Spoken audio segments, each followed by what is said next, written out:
Find the distance of point P 4 - 3 from the origin. हमारा P point है 4 and -3 and origin O ले लेते हैं। ओरिजिन पे होता है पॉइंट 0 0।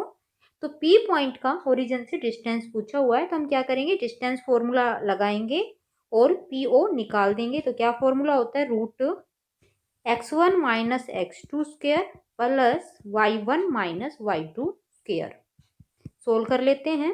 ये 16 प्लस में 9 यानी 25, √25 होता है 5 का स्क्वायर रूट। ये आंसर होगा इसका। तो P function 2 dice are thrown together, find the probability that sum of number on the top of the dice is 12। यानी कि इस क्वेश्चन में दो डाइस एक साथ उछाली गई और प्रोबेबिलिटी हमें निकालनी है कि जो उसके ऊपर वाले फेस पर जो डाइस है, दोनों डाइस के जो फेस पर अगर उन दोनों नंबर का सम करें तो वो 12 आए। ये क्वेश्चन है। तो देखिए इसमें क्या होगा, तो हमारे टोटल नंबर ऑफ केसेस निकाल लेते हैं। अगर दो डाइस को एक साथ उछाले गए हैं तो हमारी जो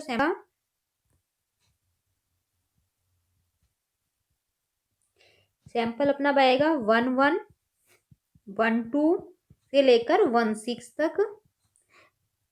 2 1 यानी पहली डाइस पे 2, दूसरी पे 1। इसी तरीके कहाँ तक जाएगा, 2 6 तक। ऐसे ही 6 1 से लेकर और कहाँ तक जाएगा, 6 6 तक।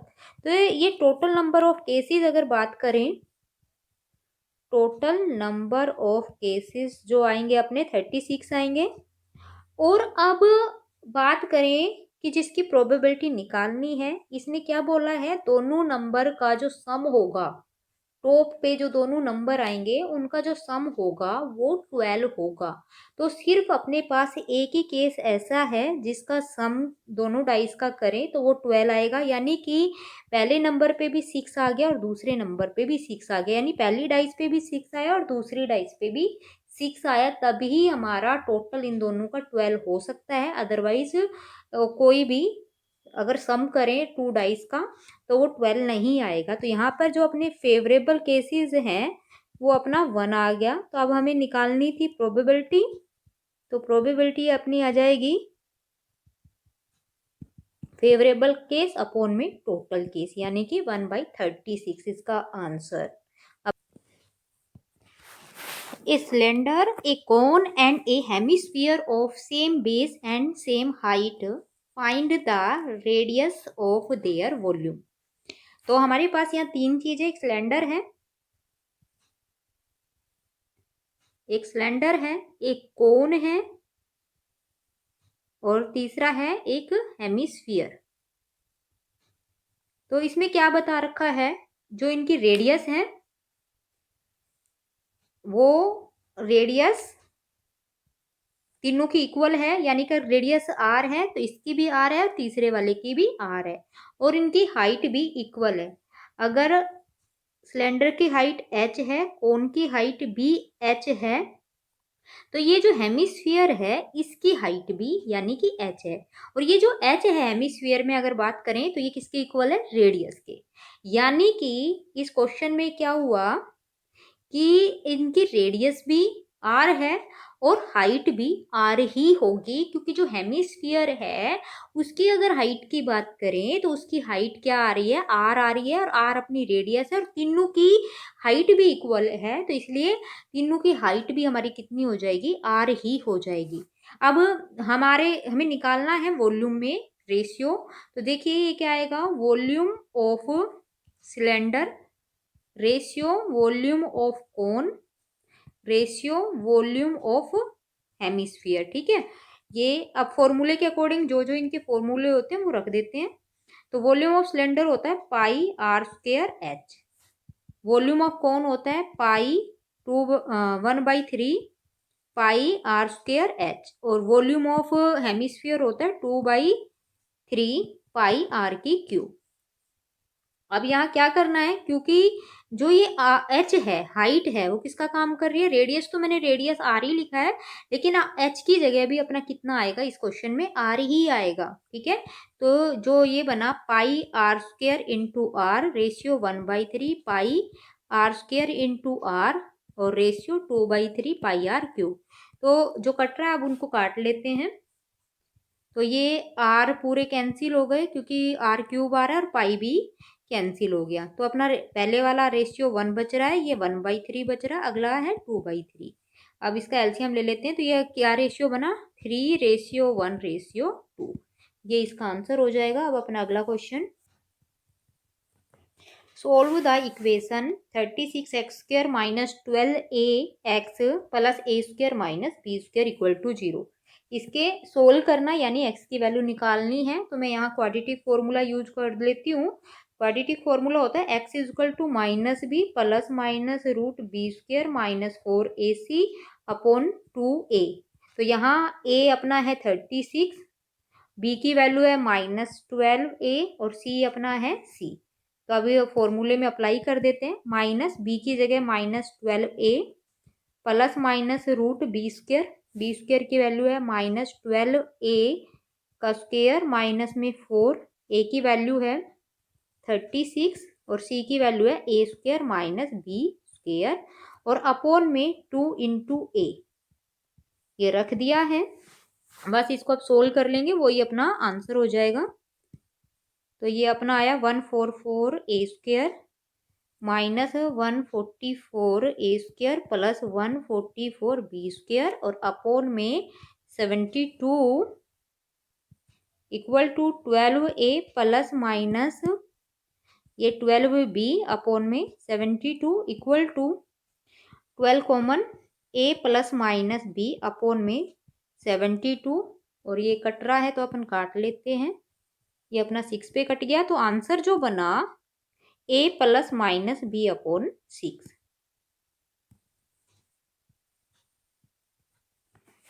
Next question, find the sum of all natural number less than 100 which are divisible by 6। तो 100 से छोटे वो सभी नेचुरल नंबर्स का सम करना है जो 6 से डिवाइड है। तो ऐसे नेचुरल नंबर होते हैं 6, 12, 18 डॉट डॉट डॉट और जो लास्ट वाला नंबर होगा जो 6 से डिवाइड होकर 100 से कम होगा वो अपना बचता है 96। तो सबसे पहले इस क्वेश्चन में हमें नंबर ऑफ टर्म पता करनी है, फिर उनका सम निकालना है। तो हम क्या करेंगे, जो 96 है इसको ए एन कंसीडर कर लेंगे और ए एन का लगा देंगे यहाँ फॉर्मूला और इक्वल टू 96 लिख दिया। ए की वैल्यू 6 है प्लस n-1 डी भी अपना 6 ही है 96। अब इसमें कॉमन आ रहा है 6 तो ये 1 प्लस n-1 इक्वल टू 96। यहाँ से काट लेते हैं और 1 से 1 कट गया। जो n की वैल्यू आई वो 16 आ गई है। इसके बाद हमें क्या करना है, इनका सम। तो सम निकालने का formula S N equal to होता है n/2 2a plus n-1 into D. n की वैल्यू आई है 16/2, 2a अपना 6 था, n अपना आया है कितना 16, तो 1 माइनस करेंगे 15 और d अपना है 6। तो ये अपना बचा कट रहा है ये 8 पे, 8 और 6 में कॉमन ले लेती हूँ तो अपना बचा अंदर 2 प्लस 15 और अब इन सबको सोल्व कर लेते हैं। ये 48 इंटू में 17 और इनको मल्टीप्लाई कर लेंगे, वो ये होगा इस क्वेश्चन का आंसर। इस क्वेश्चन में देखिए क्या दे रखा है, एक हमारे पास है हेमिस्फीयर है, इसकी जो रेडियस है वो 8 सेंटीमीटर है। इसको मेल्ट करके रिकास्ट कर दिया गया है राइट सर्कुलर कोन के अंदर और उसकी जो रेडियस है वो 6 सेंटीमीटर की है। तो हमें क्या करना है, हाइट ऑफ कोन बतानी है। तो अपने पास एक तो क्या है, ये हेमिस्फीयर था, इसको किस में रिकास्ट कर दिया गया, मेल्ट करके एक कोन में रिकास्ट कर दिया गया है। तो यहाँ अपने पास क्या क्या गिवन था, जो हेमिस्फीयर है उसकी जो रेडियस है वो 8 सेंटीमीटर है और जो कोन है उसकी जो रेडियस है वो 6 सेंटीमीटर है और हाइट ऑफ कोन हमें बताना है। तो एच बताना है, तो हाइट ऑफ कोन कंसीडर करेंगे। Let height of cone equal to H centimetre. तो क्योंकि यहाँ पे हेमिस्फीयर को मेल्ट कर कर कोन बनाया गया है, तो इसलिए दोनों का वॉल्यूम क्या होगा, इक्वल होगा। ठीक है, तो volume of hemisphere equal to अपना आएगा वॉल्यूम ऑफ कोन। हम क्या लिखेंगे, volume of hemisphere equal to volume of cone. अब दोनों का फॉर्मूला लगा देते हैं, सोल्व कर लेते हैं। तो वॉल्यूम ऑफ हेमिस्फीयर होता है 2/3 पाई आर क्यूब। तो यहाँ पर जो अपनी आर है 8 है, तो 8 लिख देती हूँ और क्यूब लगा देती हूँ। Equal to volume of cone होता है 1/3 पाई आर स्क्वेयर। तो यहाँ पर जो आर है कोन की वो 6 है, तो 6 का स्क्वेयर इनटू में एच मतलब हाइट। अब बस इसको कट कर लेते हैं, सोल्व कर लेते हैं, वही हो जाएगा आंसर। जिससे जो कट रहा है मैंने काट लिया। 2 इंटू में R cube 8 into 8 equal to 6 का 6 इंटू 6 इंटू एच। तो एच निकाल लेते हैं अब यहाँ से। 2 into 8 upon 6 into 6 equal to H. बस कट कर लेते हैं, वही आंसर हो जाएगा। ये जो एच इक्वल टू आया 4 इंटू 64 अपॉन 9, तो ये हो गया अपना 256 अपॉन 9 सेंटीमीटर। ये इसका हो जाएगा आंसर। इसमें क्या है, एक पैरेललोग्राम है ABCD, उसमें A B और C के कोऑर्डिनेट गिवन है। ये एक अपना पैरेललोग्राम है। इसमें कोऑर्डिनेट ऑफ या vertexes of A B and C ये हमें गिवन थे, लेकिन D का वर्टेक्स यहाँ नहीं दे रखा है, हमें D के वर्टेक्स निकालने हैं। तो यहाँ D के जो वर्टेक्स है हम ले लेते हैं X एंड Y। तो हमें X और Y की वैल्यू निकालनी है। ठीक है, तो हमें पता है ABCD पैरेललोग्राम है, तो जो इनके डायगोनल होते हैं वो एक दूसरे को बाइसेक्ट करते हैं। यानी मैंने डायगोनल AC लिया और डायगोनल लेती हूँ मैं BD। तो ये जिस पॉइंट पे मीट करते हैं इसका मैं नाम ले देती हूँ O। तो जो O पॉइंट होगा वो AC का भी मिड पॉइंट होगा और BD का भी मिड पॉइंट होगा। तो हम क्या करना है, mid point of AC equal to mid point of AC equal to आएगा मिड पॉइंट ऑफ BD। ठीक है, ये कॉन्सेप्ट यूज करके इसका आंसर निकालते हैं। तो मिड पॉइंट ऑफ AC का निकालोगे तो ये आएगा 1 + 4/2 एंड 2 + 0/2।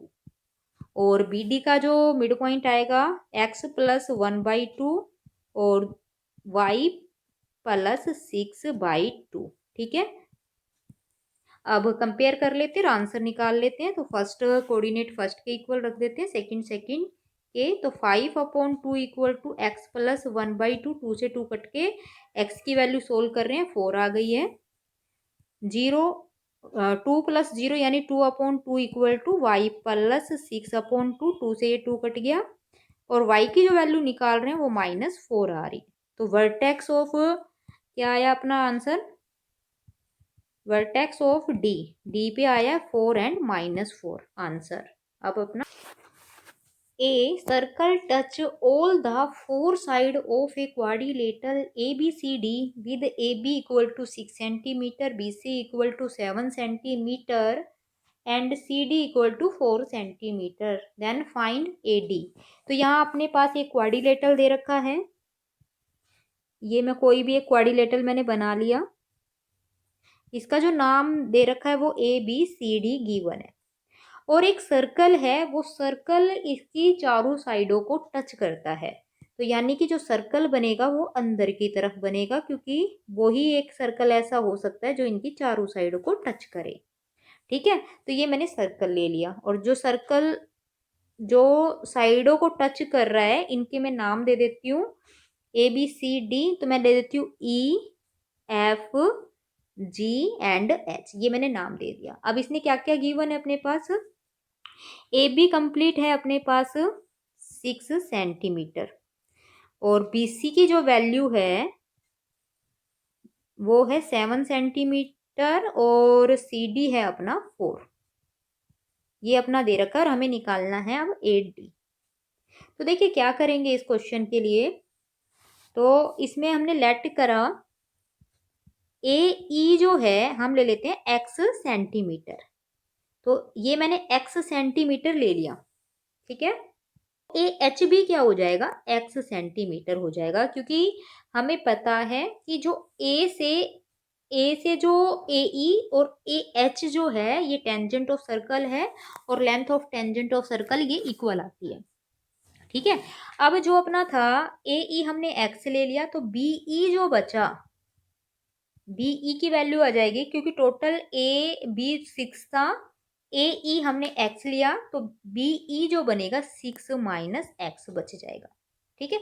अब क्योंकि BE की वैल्यू अपनी आ गई है 6 माइनस X, तो ये BE और BF भी क्या होंगे, इक्वल। तो जो BF है वो भी 6 माइनस X ही आ जाएगा।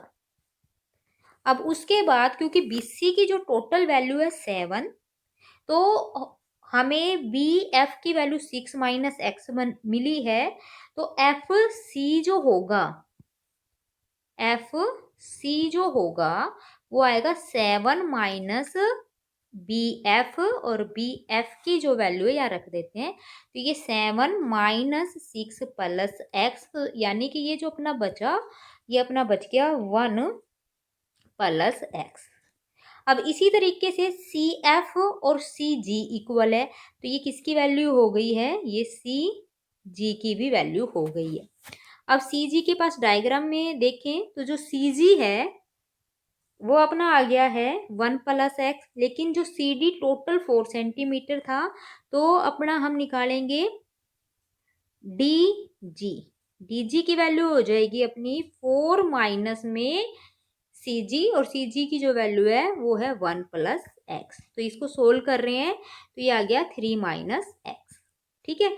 अब इसी तरीके से जो DG है वो किसके इक्वल है, DH के, ठीक है। अब हमारे पास DH की वैल्यू आ गई है। अब हमें निकालनी थी वैल्यू किसकी, हमें जो वैल्यू चाहिए AD की चाहिए, और AD जो है अपना AH प्लस में अपना आया है DH, और AH जो है अपना X आया है, और DH जो अपना आया है 3 माइनस X। तो यहाँ पर कोई कट रहा है, तो यहाँ से X कट रहा है, तो 3 आंसर हो गया, यानी 3 सेंटीमीटर AD की कंप्लीट वैल्यू हो जाएगी ये आंसर।